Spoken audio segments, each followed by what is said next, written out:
सुख दुख हमारे कर्मों का ही फल है। सुख दुख की विषमता संसार की विशेषता है।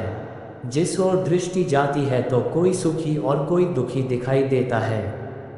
दुखी कोई भी नहीं रहना चाहता, सभी सुखी रहना चाहते हैं, उसके लिए प्रयत्न भी करते हैं, कभी सफल और कभी असफल भी होते हैं। सुखी से सुख का कारण पूछिए, वह उसे परमात्मा की कृपा भाग्य का फल बतलाएगा। दुखी से पूछिए तो वह उसका कारण भगवान का कोप और दुर्भाग्य का दोष बतलाएगा। इस प्रकार के विपरीत कथनों पर विश्वास करने पर यही समझ पड़ता है कि परमात्मा भी मनुष्यों के प्रति असमानता की दृष्टि रखता है। वह किसी को सुखी तथा किसी को दुखी बनाया करता है। इससे उसकी समदर्शिता पर आक्षेप आता है। क्या ये बात विश्वास करने योग्य हो सकती है कि परमात्मा असमदर्शी है?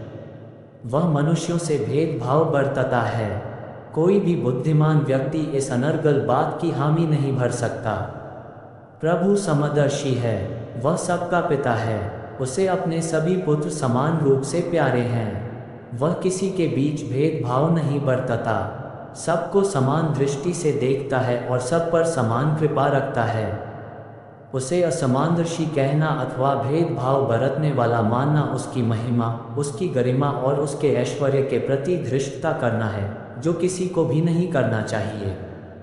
अपने सुख दुख और अच्छी बुरी परिस्थितियों का कारण मनुष्य स्वयं है, परमात्मा अथवा अन्य कोई व्यक्ति, शक्ति अथवा वस्तु नहीं। उदाहरण के लिए लौकिक पिता को ही ले लीजिए। वह अपने सभी लड़कों को समान रूप से चाहता, प्यार करता और वस्तुएं देता है, किंतु उनमें से एक लड़का बीमार रहता है तो इसका कारण क्या ये माना जा सकता है कि वह इसलिए दुखी या विषण है कि उस पर उसके पिता की कृपा दृष्टि नहीं है? भला ऐसा कौन समझदार हो सकता है जो उस लड़के के दुख में पिता की दृष्टि को हेतु बताए? स्पष्ट है कि उस लड़के ने अपने असंयम तथा अकर्मों से ही अपने लिए वह दुखद स्थिति उत्पन्न की है। उसमें उसके पिता का रंच मात्र हाथ नहीं रहता। पिता चाहता है कि उसका पुत्र सुखी रहे, स्वस्थ बने, किंतु तब तक उसकी यह इच्छा पूरी नहीं हो सकती जब तक लड़का उन परिस्थितियों के अनुरूप अपने कर्मों में सुधार नहीं करेगा। क्योंकि मनुष्य का सुख दुख उसके अपने कर्मों का ही फल है, जो कि निश्चय ही योग्य है, उसको बदला नहीं जा सकता। मनुष्य अपने दुख का उत्तरदायी स्वयं है। उसका दोष दैव, दुर्भाग्य अथवा परमात्मा को देना योग्य नहीं। प्रारब्ध और आकस्मिक हानि लाभ जो दैवी अनुग्रह या कोप समझे जाते हैं, वस्तुतः मनुष्य के अपने कर्म ही होते हैं। उसका कारण कोई बाहरी व्यक्ति, परिस्थिति, ग्रह नक्षत्र अथवा देवदानव नहीं होता। पूर्व जन्म में मनुष्य जो शुभाशुभ कर्म किया करता है, उसका परिपाक ही वर्तमान जीवन में प्रारब्ध बनकर सामने आता है। जिसने सत्कर्म किए रहे होते हैं, उसका प्रारब्ध सुख संपत्ति के रूप में प्रत्यक्ष होता, और इसके विपरीत जिसने अपकर्म तथा पाप कर्म की गठरी बांधी, वह दुख दारिद्र्य के रूप में सामने खुलता है। मनुष्य अपने सौभाग्य अथवा दुर्भाग्य का निर्माता आप है, उसका श्रेय अथवा दोष किसी दूसरे को देना भूल है। मनुष्य अपने सुख दुख का उत्तरदायी आप है। यदि इस सत्य को अतर्क भाव से स्वीकार हृदयगम कर लिया जाए तो मनुष्य अपने पर, अपने आचार विचार, आहार विहार और व्यापार व्यवहार पर विचार कर सकता है। अपने अंदर अपनी कमियों एवं त्रुटियों को खोज सकता है, और यदि वे कोई हैं तो उन्हें सुधार सकता है। दोष दूसरे के सिर मरने से, उत्तरदायित्व और के कंधे पर डालने से मनुष्य की दृष्टि अपनी ओर जाती ही नहीं। फलतः न वह आत्म सुधार में तत्पर होता है और न उसके भाग्य में आलोक अक्षर अंकित किए जाते हैं।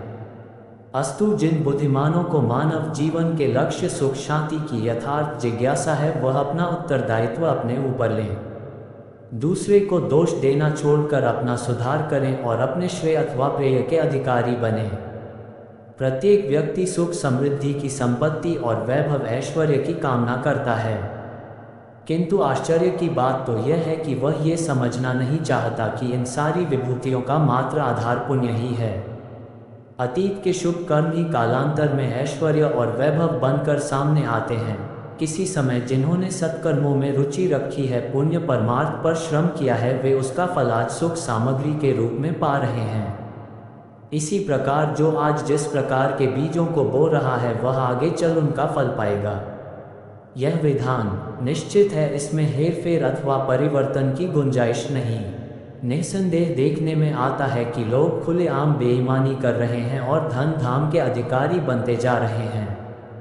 पाप कर्मों में रत हैं फिर भी दरिद्री नहीं दिखते, अन्याय अत्याचार और अनीति बरत रहे हैं फिर भी धन दौलत और साधन सामग्री की कमी नहीं है।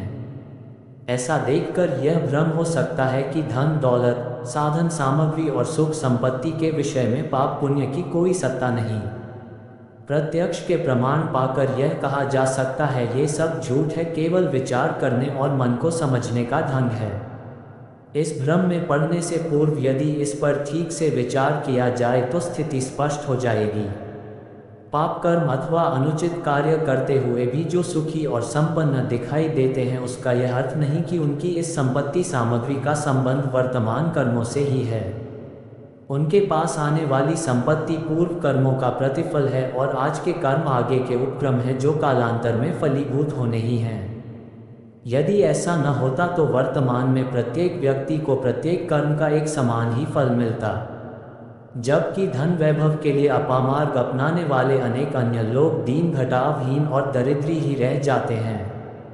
इसी प्रकार अनेक सत्यव्रती धनी और अनेक निर्धन दिखाई देते हैं। इस विभिन्नता, विषमता तथा विपरीतता का कारण पूर्व कर्मों का प्रभाव ही कहा जाएगा। कर्म विपाक के इस सूक्ष्म एवं दार्शनिक विवेचन को छोड़कर यदि विषय को स्थूल एवं प्रत्यक्ष रूप में देखा जाए तो भ्रम और भी अधिक स्पष्ट हो जाता है। अपकर्म अपकर्म है, वह आदि अंत और वर्तमान तीनों कालों में दुखदायी होता है। अंतःकरण में पाप कर्म के संकल्प का उदय होते ही आत्मा में एक बेचैनी पैदा होने लगती है। उसका विवेक बार बार धिक्कारता और भर्त्सना करता है। मनुष्य सुख चैन की नींद खो देता है। उसकी अंतरात्मा बार बार पुकार करती है कि तेरा ये संकल्प, यह विचार, यह भाव उचित नहीं, इनकी पूर्ति तेरे लिए अकल्याणकर परिस्थितियां पैदा करेगी। पाप कर्म के लिए मनुष्य का यह आदि अंतर्द्वंद्व कितना दुखद, कष्टकर तथा मानसिक क्षय करने वाला होता है, इसको तो कोई भोगी ही बतला सकता है। जब मनुष्य अपनी अंतरात्मा की आवाज़ दबाकर प्रत्यक्ष रूप में पाप कर्म में प्रवृत्त होता है तब उसे थोड़ा कष्ट नहीं भोगना पड़ता। समाज से छिपने, एक झूठ को छिपाने के लिए 100 झूठ के मरने, राजधन से डरने, अपयश अपवाद और कलंक से बचने के लिए प्रयत्न करने में उसे कितना कष्ट होता होगा, क्या इसका अंदाज लगाया जा सकता है? क्या कभी बेईमानी से धन कमाने, संपत्ति सामग्री बनाने वाले को किसी ने सुख चैन की श्वास लेते देखा है? क्या किसी ठग, चोर अथवा डाकू को किसी ने अपहरण की हुई वस्तु को निश्चिंत होकर भोगते देखा है? चोरी का माल उसकी छाती पर बैठे सर्प की तरह ही उसे हर समय डराता रहता है। पाप कर्म खुलते हैं, कचहरी, पुलिस, जेल आदि का दंड भुगतना पड़ता है। लोकापवाद और लांछना की आग में जलना पड़ता है और बहुत बार तो बेईमानी की कमाई घर की सत्संपत्ति को भी डुबाकर दरिद्री बना देती है। साहूकार बनकर भी अनुचित मार्ग से साधना संपत्ति कमाने वाला वास्तव में चोर बना रहता है। उसकी सारी वृत्तियां चोर जैसी ही निष्कृष्ट एवं निम्न कोटि की हो जाती हैं। इस स्थिति में किसी को कितना कष्ट होता होगा और कौन सी दुर्दशा नहीं हो जाती होगी, यह नहीं बताया जा सकता। जिस सुविधा, साधन, धन दौलत अथवा वैभव ऐश्वर्य से सुख नहीं, शांति नहीं, प्रसन्नता अथवा प्रफुल्लता नहीं, उसका होना न होना बराबर ही नहीं बल्कि असुखकर संपत्ति की वर्तमानता भयानक रूप से दुखदायी बन जाती है। पाप अपने स्वभाव के अनुसार अपने आश्रयदाता को न केवल इस जन्म में ही खाता रहता है बल्कि वह जन्मांतरों में साथ लगा हुआ लोक परलोक को नष्ट करता रहता है। इस प्रकार भ्रमवश पापी को बाहर से भरा पूरा देखकर अपकर्म का समर्थन करना भारी भूल है। इससे हर बुद्धिमान व्यक्ति को बचे ही रहना चाहिए। सत्कर्म लोक परलोक, जन्म जन्मांतर, सभी जगह और आदि, मध्य व अंत, तीनों कालों में सदा सुख कर ही होता है। सच्ची साधन सामग्री, समृद्धि तथा धन धाम और उससे मिलने वाली सुख शांति का हेतु पुण्य परमार्थ ही है। जो शुभ विचारों के साथ सत्कर्मों में निरत रहता है उससे न राज्य का भय रहता है और न समाज का, न लोक की चिंता करनी पड़ती है और न परलोक की। उसका हृदय प्रसन्नता, प्रफुल्लता तथा सुख शांति से ओतप्रोत रहता है, चैन की नींद सोता है और निश्चिंत होकर विचरता है। जो कुछ कमाओ उचित मार्ग से और जो कुछ चाहो उसकी उपलब्धि निष्पाप प्रयत्नों द्वारा करो।